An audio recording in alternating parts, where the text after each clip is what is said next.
Which the exercise 8.5 previous methods पे question number 7 Chinese पे शायद बहिम question वुसा क्या from the top of a 7-meter high building गोडनेथै आय ना कथ कमिच building नीन अति निमो एके building वुसा बनिम एके building 7-meter high building ये नी या अम खुद बोन वाल मे वल थोड़ा ये पन्ने सपोर्शन खतर थोड़ा बना बड़े पहम ताकि फिगर बने असल ये मोन में 7-meter high building क्या from the top of a 7-meter high building building आय बनो 7-meter high building यानी कि 7-meter high building आवा समझ यानी ये building 1-meter building ठीक क्या the angle of elevation of the top of a cable tower इथे कन यम साइड इन केबल टावर आव ना यम वन वनकस अथ बिल्डिंग पे यम साइड इन या यम साइड इन अस निमो ये कन केबल टावर हसा सॉरी यह स्ट्रेट स्ट्रेट इत कन्यू मे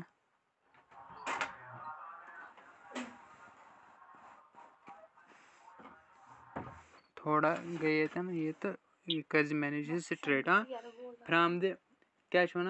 from the top of a 7-meter high building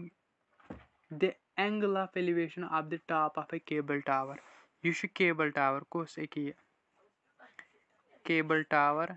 इस स्ट्रेट बनावनस मज गई थोड़ा टिल्ट हूँ अलबत्ता स्ट्रेट केबल टावर वन क्या the angle of elevation of the top of a cable tower top कत एके योकुन एके क्या the angle of elevation of the top of a cable tower is 60 degree यह ये पे कत पे ये पे द एंगल ऑफ एलिवेशन क्या वो मे यह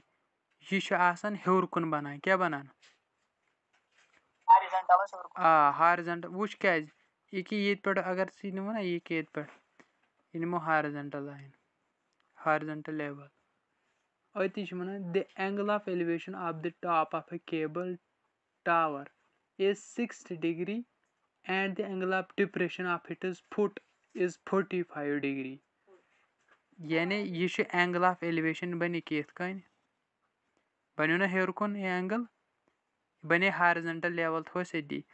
वन बन अति बन एंगल ऑफ डिप्रेशन ये कन मगर कतन one of it is foot यह अमुक फुट यानी कि स्टार्टिंग पॉइंट कम केबल टावर यह क्या बन यह बनिम एंगल क्या बन एंगल ऑफ डिप्रेशन ये अगर मे हॉरिजॉन्टल लेवल ली ना बराबर ये जन यथ पॉइंटस तो यथ पॉइंटस मीट कर यह गई हॉरिजॉन्टल लेवल अबव यह जन एंगल बनो सह गो एंगल ऑफ एलिवेशन यह जन बोन किन एंगल बनो यह जन यह फुटस सत बना केबल टावरस यह बनो एंगल ऑफ डिप्रेशन क्या बनो एंगल ऑफ डिप्रेशन 45 डिग्री था फुटस निश वुस the angle of elevation of the top of a cable tower is 60 degree अमुक मतलब गो वुस यह वन वड़े क्या वन from the top of a 7-meter high building दपक ना ये पे क्या अति फ्राम द टॉप अगर ये 7-meter हाई बिल्डिंग अति one from the top of यानी अम के टॉप पे कम 7-meter हाई बिल्डिंग क्वेश्चन तवे ध्यान सा पढ़ो फ्राम द टॉप गोडनेथ वन फ्राम द टॉप यानी 7-meter हाई बिल्डिंग के टॉप पे यानी अमुक टॉप कत के टॉप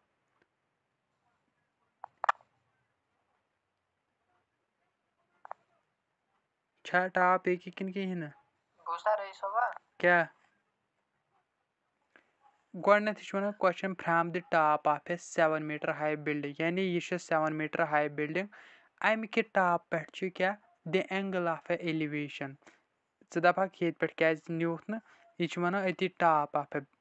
7-meter हाई बिल्डिंग के टॉप पे अम बिल्डिंग टॉप ये अत पे the angle of elevation of the top of a cable tower किस टॉपस पे एंगल ऑफ एलिवेशन बनो यह कूता 60 डिग्री तो अमुक मतलब गई कि हेरिम एंगल ऑफ एलिवेशन 60 डिग्री पे one and the angle of depression of it is foot اَتے پٮ۪ٹھ یعنی کہِ بۄن کُن یہِ ترٛوو اَسہِ ییٚتٮ۪ن ہارزنٹل لاین ہارزنٹل لیول اَمہِ بۄن کُن یعنی یِتھ کٔنۍ اَمہِ کِس فُٹس سۭتۍ بَنہِ یِتھٕے کٔنۍ ییٚلہِ ییٚتہِ پٮ۪ٹھ کَرو جویِن یِتھ کٔنۍ لاین یہِ بَنیو بِلو یُس زَن یہِ اینگل بَنیو ہارزنٹل لیولہِ سۭتۍ یہِ بَنیو اینگل آف ڈِپریشن اَمہِ کِس فُٹس سۭتۍ کیبل ٹاور کِس فُٹس سۭتۍ کَتہِ پٮ۪ٹھ from the top of a 7 metre high building سُے چھُ وَنان سُہ ہسا چھُ 45 ڈگری 45 ڈگری اَسہِ کیاہ چھِ کَرٕنۍ اَسہِ چھِ کَرٕنۍ ہایٹ آف اے ٹاور یعنی أکیاہ ییٚتہِ پٮ۪ٹھ چھِ اَسہِ کَرٕنۍ أسۍ کَرو جویِن أکیاہ یورٕ کَرو یہِ تہِ جویِن یَتھ سۭتۍ سوری یہِ چھِ نِنۍ ییٚتہِ پٮ۪ٹھ یہِ چھِ نِنۍ برابر اٮ۪لاین ییٚتہِ پٮ۪ٹھ چھِ مانُن وۄنۍ برابر یہِ بَنیو نا تھوڑا گۄڈٕنیتھٕے شیپ منٛز یہِ پویِنٹ چھِ نیُن ییٚمہِ آیہِ برابر آو سَمجھ تاکہِ یہِ بَنہِ پراپر فِگر یہِ چھِ تَمہِ ساتہٕ تہِ کران ایگزامَس منٛز یہِ چھِ برابر ڈایگرام اَصٕل پٲٹھۍ بَناوٕنۍ تیٚلے گژھِ کَنسیپٹ یعنی تیٚلے گژھِ بَنہِ کوسچن تہِ سولوٗشن تہِ نیرِ ایٖزِلی وٕچھ سا یہِ چھُنہٕ وۄنۍ کیٚنٛہہ پویِنٹ چھِ ییٚکیاہ ییٚتہِ پٮ۪ٹھ چھِ یہِ 7 میٖٹر ہاے بِلڈِنگ یہِ تھوٚو اَسہِ ناو یَتھ پویِنٹَس تھاوو اے یَتھ تھاوو ناو بی وٕنیُک پٲٹھۍ یَتھ تھاوو ناو سی یَتھ تھاوو ناو ڈی تہٕ یَتھ تھاوو ناو ای آوا سَمجھ اَسہِ چھُ أکیاہ یِہوے کَڑٕنۍ کیاہ سی ای چھِ اَسہِ کَڑٕنۍ height of a cable tower چھا أسۍ مانو سپوز وٕنیُک پٲٹھۍ نِمو أسۍ سولوٗشنَس منٛز let A B the building A B ہسا چھِ بِلڈِنگ چھا B the building A B ہسا چھِ بِلڈِنگ اینڈ سی ڈی یعنی کہِ یہِ سی ڈی ہسا چھِ کیاہ بی د کیبل ٹاور دھیان سان سَمجھ بی د کیبل ٹاور یِتھٕے کٔنۍ چھُ لیکھُن سولوٗشن پگہہ ایگزامَس منٛز اَدٕ یی کوسچن آنسر یعنی اَدٕ یی کوسچنس برابر مارکس بی یُس زن سی ڈی چھُ یہِ ہسا چھُ cable tower sorry C D نہٕ کیٚنٛہہ سی ای چھُ کیبل ٹاور سی ای چھُ کیبل ٹاور سی ای چھا دِیر فور اگر وٕچھو اے بی کَتھ برابر 7 میٖٹر کاما سی ای اگر یہِ سوری یہِ سی ڈی اگر وٕچھو نہ ییٚتہِ پٮ۪ٹھ یوٗتاہ چھُ اے بی ییٚتہِ پٮ۪ٹھ تہِ یوٚتن تام کوٗتاہ آسہِ یہِ چھِ سٹریٹ لاین آسہِ نا برابر وۄنۍ بَنیو اَسہِ تھوڑا ٹِلٹ نتہٕ چھُ یہِ برابر سی ڈی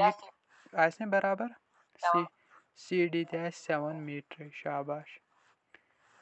اگر أسۍ وٕچھو دِیر فور أسۍ گژھو ییٚکیاہ یَتھ منٛز کَتھ منٛز کہِ یَتھ بٔنمِس یہِ رایٹ اینگل ٹرٛینگل ییٚتٮ۪ن چھُ رایٹ اینگل کیازِ یہِ چھُ پٕلین یُتھُے أسۍ ییٚتہِ پٮ۪ٹھ ترٛاوو نا یہِ لاین یہِ کَرِ اَسہِ زٕ حِصہٕ برابر یعنی یہِ تہِ بَنہِ 90 ڈگری بٔنِم تہِ بَنہِ 90 ڈگری ییٚتھۍ رایٹ اینگلہٕ ٹرٛینگلہِ منٛز گژھو أسۍ کَتھ منٛز بی سی شاباش بی سی بی یس مگر أسۍ کَرو نہٕ اَتٮ۪ن یوٗز کینٛہہ أسۍ کَرو اَتٮ۪ن یہِ اکھ یوٗز وٕچھ کیٛاہ یہِ اینگل چھُ 45 ڈگری کُس یہِ اینگل ما چھِ پاے یہِ اینگل کَتھ آسہِ برابر پوٚرمُت چھُ شاباش آلٹرنیٹ اِنٹیٖریَر اینگلٕز کیازِ یِم زٕ لاینہٕ چھِ پیرل تیٚلے آسہِ یہِ اگر یہِ 7 میٖٹر چھُ یہِ تہِ آسہِ 7 میٖٹر یہِ چھِ بَنان ٹرانسفٔرسل یُس یِمن دۄن لاینن کیاہ کَرِ کَٹ آسہِ کران اَمیُک رایٹ سایڈ اینگل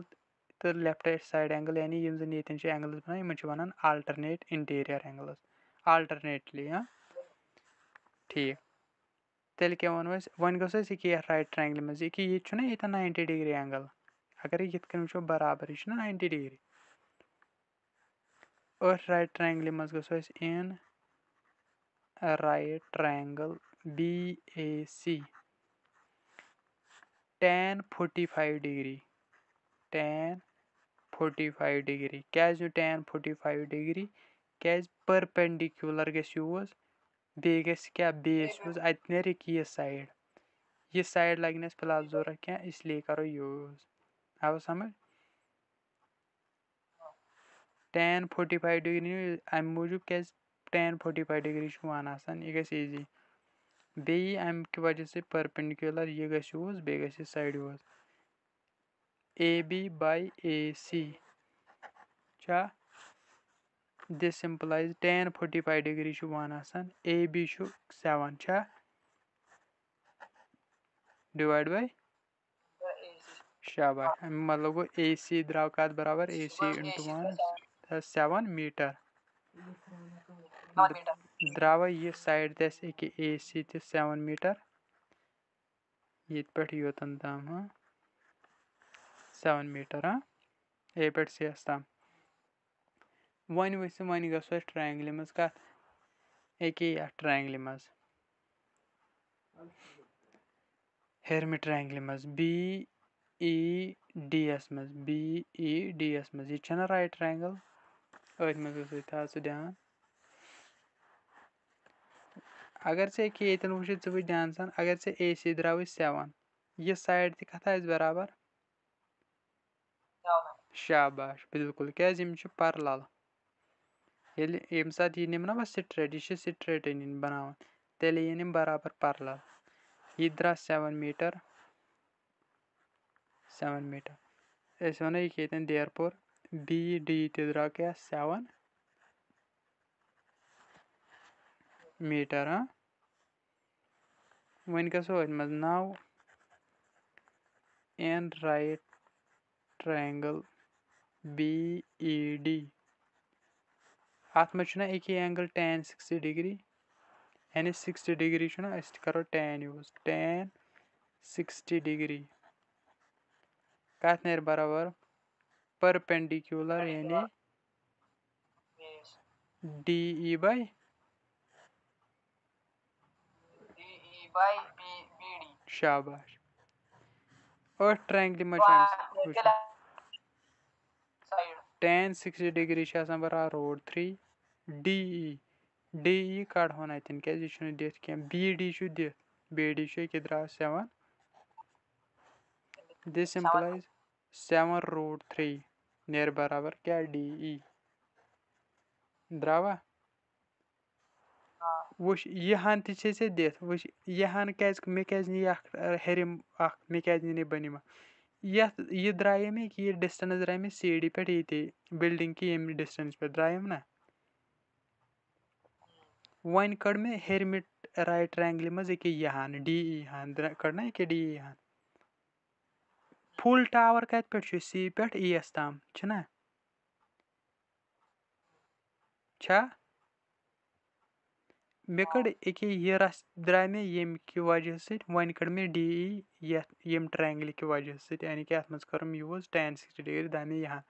यहां मे दित यहां मे दित दशवनी कर बह एड मे नेर पूरा CE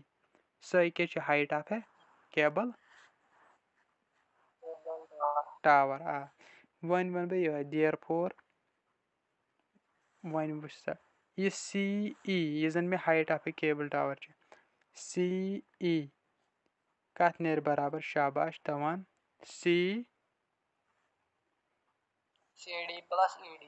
CD plus DE शाबाश so height of cable tower therefore CE क्या हाइट ऑफ केबल टावर सो कत नेर बराबर CD कत बराबर 7 meter plus DE 7√3 शाबाश सो गो 7 7 कड़ो कॉमन 1 plus √3 meter यह द्राय क्या हाइट ऑफ केबल टावर वन मे सा बस नजर दिन प्रैक्टिस करें तो बाकी कहन टेंशन